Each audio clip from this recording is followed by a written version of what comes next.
एक समय की बात है, एक छोटा सा राज्य था। उस छोटे राज्य के बगल में एक बड़ा साम्राज्य भी था।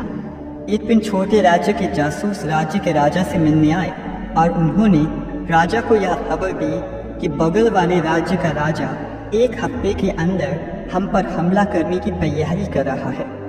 ये सुनकर राजा परेशान हो गया और तुरंत अपने मंत्रियों को बुलाया और उनसे सलाह मांगी। सभी मंत्रियों ने कहा कि अब हम कुछ नहीं कर सकते, हमारी हार और मौत तय है क्योंकि उनकी सेना हमसे काफ़ी बड़ी है। कुछ मंत्रियों ने सलाह दी कि बिना लड़े समर्पण कर देना चाहिए ताकि हम अपनी जान बचा सकें। लेकिन राजा बहुत बहादुर था। उसे पता था कि बगल वाले राज्य की सेना हमारी सेना से काफ़ी बड़ी है, लेकिन वह बिना लड़े समर्पण नहीं करना चाहता था। वह इस मुश्किल का कोई हल ढूंढ रहा था।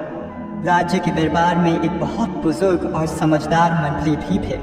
उन्होंने राजा को सलाह दी और कहा, महाराज, मुझे लगता है हमें पहले उनके राज्य पर हमला कर देना चाहिए।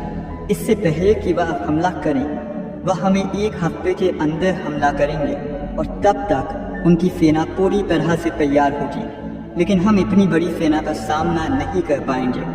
लेकिन अगर हम अभी तुरंत हमला करते हैं जब उनकी सेना युद्ध की तैयारी कर रही है, तो हमारे पास बेहतर नतीजा आने की उम्मीद हो सकती है। और अगर हार गए तो कम से कम इज्जत के साथ मरेंगे। राजा को मंत्री की सलाह पसंद आई और उसने अपनी सेना को तैयार होने का हुक्म दिया। उसने अपने देश के नौजवानों को भी बुलाया जो अपने देश की सेवा करना चाहते थे और उन्हें हथियार दिए। राज्य के कई लोग भी सेना में शामिल हो गए। अगले दिन राजा और उसकी सेना युद्ध के लिए निकल पड़े। दोनों राज्यों के बीच एक पुल था। जब राजा अपनी सेना के साथ पुल को पार कर गया तो उसने अपनी सेना को हुक्म दिया कि पुल को गिरा दो। सब लोग हैरान हो गए यह देखकर। फिर राजा ने घोषणा की, अब हमारे पास जीत के अलावा कोई दूसरा रास्ता नहीं है। अब या तो हम मरेंगे या जीतेंगे, दूसरी कोई योजना हमारे पास नहीं बची। ये सुन के सेना में जोश आ गया। उन्होंने समझ लिया था कि अब उनके पास कोई दूसरा रास्ता नहीं है।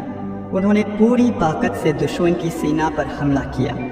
दुश्मन की सेना अचानक हमले से घबरा गई। दोनों राज्यों के बीच भयंकर युद्ध छिड़ गया। लेकिन छोटे राज्य की सेना अपने मजबूत आत्मविश्वास के साथ धीरे धीरे दुश्मन की सेना पर हावी होने लगी। एक लंबी और भयंकर लड़ाई के बाद छोटे राज्य ने युद्ध जीत लिया। इस जीत का सिर्फ एक ही कारण था, उनके पास कोई प्लान भी नहीं था। अगर हम अपनी ज़िंदगी में देखें तो पाएंगे कि अक्सर हम तभी फेल होते हैं जब हमारे पास एक से ज़्यादा ऑप्शंस होते हैं। लोगों के पास एक से ज़्यादा प्लान्स होते हैं। वो सोचते हैं अगर प्लान ए काम नहीं किया तो प्लान बी है, और अगर प्लान बी काम नहीं किया तो प्लान सी है। लेकिन जब आपके पास ज़्यादा प्लान्स होते हैं तो आप किसी भी प्लान को पूरी तरह से नहीं कर पाते। आप अपनी पूरी ताकत किसी एक प्लान को देने में झिझकते हैं और ज़िंदगी में ऐसे ही चलता रहता है।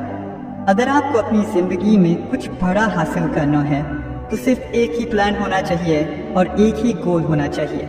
इसलिए हमेशा याद रखो, ज़िंदगी आपको कई चॉइसेस देगी, लेकिन जो चॉइस आप चुनेंगे वही आपका भविष्य तय करेगी। तो ये थी आज की मोटिवेशनल स्टोरी। ये वीडियो आपको कैसी लगी कमेंट बॉक्स में बताएं। देखने के लिए आप लोगों का बहुत बहुत धन्यवाद।